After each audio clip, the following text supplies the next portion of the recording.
Alors aujourd'hui, on va s'attaquer à un monument, un livre qui fascine autant qu'il dérange, Les 48 lois du pouvoir de Robert Greene. C'est bien plus qu'un simple livre, c'est une sorte de manuel un peu sulfureux qui décortique l'un des plus vieux jeux de l'humanité. Et pour comprendre à quel point ce livre pèse, il suffit de jeter un œil aux chiffres. C'est un best-seller mondial, hein.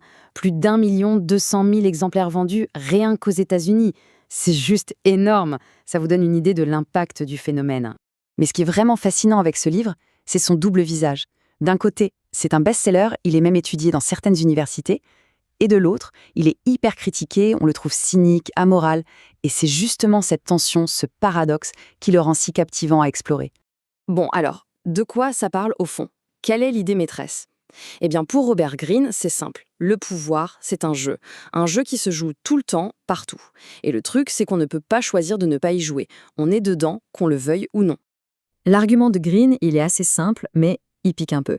Il dit en gros que notre monde moderne, il se donne des airs, il veut paraître civilisé, juste, démocratique, mais en réalité, sous ce beau vernis, ce sont toujours les mêmes émotions brutes qui nous animent. L'ambition, la jalousie, l'envie, c'est ça qui tire les ficelles en coulisses.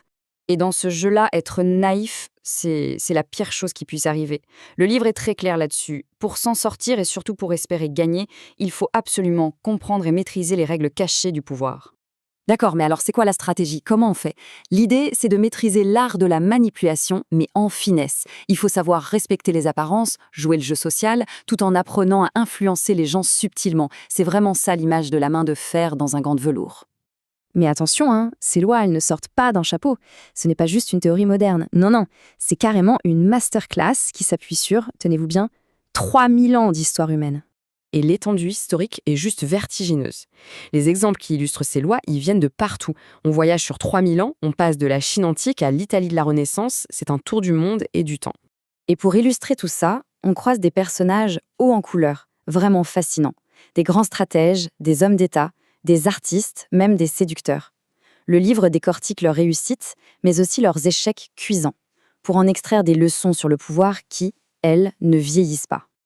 Ok, mais concrètement, comment le livre est-il fait? Comment ces lois sont-elles présentées? En fait, il ne faut pas le voir comme un simple livre à lire d'une traite. C'est pensé comme un outil, un manuel, avec une structure hyper claire et systématique. Chaque loi, chaque chapitre, c'est comme une petite leçon. Ça se passe toujours de la même manière. D'abord, on a l'exemple de quelqu'un qui a respecté la loi et qui a réussi.